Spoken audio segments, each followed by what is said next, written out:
Elle y a passé 500 heures à reconstituer au détail près ce village huron. Manon Sioui est une artiste originaire de Wendake, à 20 km au nord de la ville de Québec, une région où se concentre une partie des Hurons, un peuple amérindien installé dans la région des Grands Lacs avant l'arrivée des Français et de Samuel de Champlain et qui à la suite des guerres s'est dispersé entre Canada et États-Unis, une communauté divisée en clans tenus par les femmes.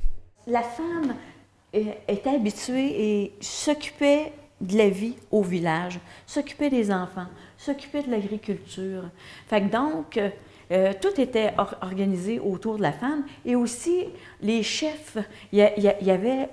On avait les chefs, mais les chefs ne prenaient jamais de décision sans en avoir parlé préalablement aux femmes les plus âgées du village. Pour mieux comprendre ce peuple huron, le musée du Nouveau Monde de La Rochelle vient de commander cette maison longue Wendat. L'habitat traditionnel, toujours implanté près d'un cours d'eau, est protégé par des palissades en bois. Une maquette qui permet de découvrir en détail la vie quotidienne basée à 60% sur l'agriculture, notamment avec la culture des 3 sœurs, maïs, haricots et courges, jamais plantés séparément, ou encore sur le tabac sacré. Le tabac servait d'insecticide naturel pour les plants. Ils avaient toujours un sac à tabac qu'ils amenaient avec eux.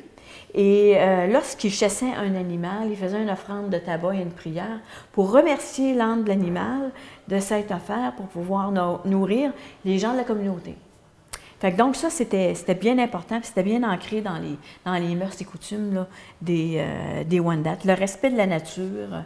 Une maquette désormais au sein de la collection du Musée du Nouveau Monde qui renseigne aussi sur la méthode de tannage des peaux ou encore l'utilisation des os des animaux pour la fabrication d'hameçons ou encore pour le jeu de la crosse devenu jeu national.